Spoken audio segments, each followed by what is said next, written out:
खाटू श्याम बाबा का प्रसिद्ध मंदिर राजस्थान के सीकर जिले में स्थित है। खाटू श्याम जी को भगवान श्री कृष्ण का अवतार भी माना जाता है। देश के करोड़ों लोग खाटू श्याम जी की पूजा करते हैं। खाटू श्याम जी के मंदिर में हर वक्त भक्तों का तांता लगा रहता है और विशेष रूप से होली से कुछ दिन पहले सीकर जिले में खाटू श्याम जी का विशाल मेला आयोजित किया जाता है, जिसमें राजस्थान सहित अन्य प्रदेशों के श्रद्धालु भी बाबा के दर्शन करने आते हैं। खाटू श्याम जी की कहानी महाभारत काल से शुरू होती है, जिसमें उनका नाम बर्बरीक था। बर्बरीक भीम का पौत्र और घटोत्कच का पुत्र था। बर्बरीक बचपन से ही एक बहुत अच्छा योद्धा था। बर्बरीक ने अपनी माँ से युद्ध कला सीखी थी। बर्बरीक देवी शक्ति का बहुत बड़ा भक्त था। एक बार बर्बरीक ने देवी शक्ति की कठोर तपस्या की। बर्बरीक की कठिन तपस्या से देवी शक्ति वहाँ प्रकट हुई। आंखें खोलो पुत्र। प्रणाम माते। तुम्हारा कल्याण हो पुत्र। मैं तुम्हारी तपस्या से अति प्रसन्न हूँ। बोलो, क्या वरदान चाहिए? माते, आपने तो मुझे दर्शन देके ही कृतार्थ कर दिया। अब तो बस एक ही अभिलाषा है, आप अपना आशीर्वाद मुझ पर सदैव बनाए रखिए, जिससे मैं अपना संपूर्ण जीवन दीन दुखियों की सहायता करने में व्यतीत कर सकूं। माँ, तथास्तु। तुम सदा दुर्बलों का सहारा बनोगे। मैं तुम्हें ऐसी शक्ति प्रदान करूंगी जो तीनों लोकों में किसी के पास नहीं है। पर याद रहे, तुम्हें इन शक्तियों का दुरुपयोग नहीं करना है। भगवती शक्ति ने बर्बरीक को 3 दिव्य बाण वरदान स्वरूप दिए। वे बाण अपने लक्ष्य को भेद कर वापस लौट जाते थे। इसी वजह से बर्बरीक अजय हो गया। बर्बरीक अपनी माता के पास पहुंचा और देवी शक्ति के दिए हुए वरदान के बारे में उन्हें बताया। माँ, मैं भी कौरव पांडव के युद्ध में जाना चाहता हूँ। मेरे युद्ध में जाने की बहुत इच्छा है। माँ। पुत्र बर्बरीक, मैं जानती हूँ तुम एक महान योद्धा हो, इसीलिए मैं तुम्हें रोकूंगी नहीं। पर मुझे वचन दो कि तुम्हारे का सहारा बनोगे। तुम युद्ध में हारने वाले की तरफ से ही लड़ोगे। मैं आपको वचन देता हूँ माँ कि मैं युद्ध में हारने वाले की ही तरफ से लड़ाई करूंगा। अपनी माँ को वचन देकर बर्बरीक ने घोड़ी पर सवार होकर और देवी शक्ति के दिए हुए 3 बाणों को लेकर रवाना हो गया। भगवान कृष्ण तो अंतर्यामी हैं। वो ये सब लीला होते हुए देख रहे थे।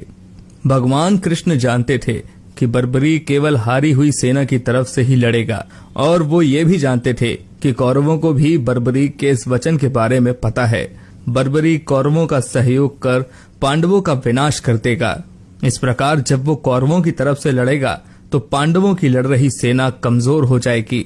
उसके बाद वो पांडवों की सेना में चला जाएगा। इस तरह वो दोनों सेनाओं में घूमता ही रहेगा। श्री कृष्ण को पता था, अगर बर्बरीक इस युद्ध में शामिल हुआ तो कोई भी सेना नहीं जीत पाएगी और अंत में कौरव पांडव दोनों का विनाश हो जाएगा और केवल बर्बरीक ही शेष रह जाएगा। इसलिए रास्ते में ही श्री कृष्ण ने ब्राह्मण का वेश धारण कर बर्बरीक को रोका। बर्बरीक को रोकने का अब एक ही उपाय है, मुझे बर्बरीक से उसके शीश का दान मांगना होगा। श्री महावीर योद्धा, तुम कौन हो? ये कुरुक्षेत्र की रणभूमि है। तुम कौरवों और पांडवों के युद्ध में क्या कर रहे हो? हे ब्राह्मण देव, मैं घटोत्कच का पुत्र बर्बरीक हूँ। मेरा प्रणाम स्वीकार कीजिए। मैं महाभारत के युद्ध में सम्मिलित होने आया हूँ। ऐसा कैसे हो सकता है पुत्र कि तुम मात्र 3 बाण से युद्ध में सम्मिलित होने जा रहे हो? ब्राह्मण देव, ये बाण कोई साधारण बाण नहीं है। इनमें से मात्र 1 बाण भी शत्रु सेना को परास्त करने के लिए पर्याप्त है, और ऐसा करने के बाद बाण वापस तरकश में ही लौट आएगा। अच्छा, तो फिर इस पीपल के पेड़ के सभी पत्तों को छेद कर दिखाओ जरा।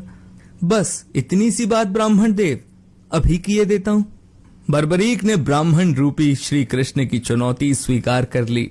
बाण ने अपने लक्ष्य से तुरंत छूटते ही सारे पत्तों को भेद डाला और वापस आकर ब्राह्मण रूपी श्री कृष्ण के पैरों के आसपास चक्कर काटने लगा, क्योंकि उन्होंने भी एक पत्ता अपने पैर के नीचे छुपाया था।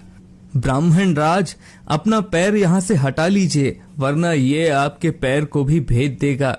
ये तीर अपने लक्ष्य को पूरा किए बिना तरकश में नहीं लौटते हैं। बर्बरीक के तीर अचूक हैं, लेकिन अपने निशाने के बारे में खुद बर्बरीक को भी पता नहीं रहता है। असली रणभूमि में अगर मैं सभी पांडव भाइयों को अलग अलग कहीं छिपा भी दूं ताकि वो बर्बरीक का शिकार होने से बच जाएं, तब भी बर्बरीक के तीर किसी को नहीं छोड़ेंगे। इन अचूक तीरों से कोई भी नहीं बच सकता है। हे वीर योद्धा, मैं तुम्हारे साहस की सराहना करता हूँ। मैं तुमसे दान स्वरूप कुछ मांगना चाहता हूँ। ब्राह्मण राज, अगर मेरे वश में होगा तो मैं आपकी इच्छा स्वरूप दान की अभिलाषा जरूर पूर्ण करूंगा। मैं वचन देता हूँ ब्राह्मण राज, आप मुझसे दान में जो भी मांगेंगे मैं आपको मना नहीं करूंगा। मुझे तुम्हारा शीश दान चाहिए पुत्र, क्या तुम ऐसा कर सकते हो? आप कौन हैं? मुझे अपना परिचय दीजिए। आप मुझे ब्राह्मण नहीं दिखाई देते, कृपया करके मुझे अपने वास्तविक रूप से अवगत कीजिए। बर्बरीक की प्रार्थना करने पर भगवान कृष्ण अपने रूप में आ जाते हैं। बर्बरीक उन्हें प्रणाम करता है। वासुदेव कृष्ण, आप स्वयं मेरे शीश दान की अभिलाषा हेतु आए हैं। बर्बरीक, युद्ध भूमि की पूजा के लिए एक वीर वर क्षत्रिय के शीश दान की आवश्यकता होती है और तुम महावीर महायोद्धा हो, अतएव मैं तुमसे शीश दान मांगता हूँ। हे वासुदेव कृष्ण, मैं आपको अपना शीश अवश्य दूंगा, पर मेरी दो इच्छाएं हैं।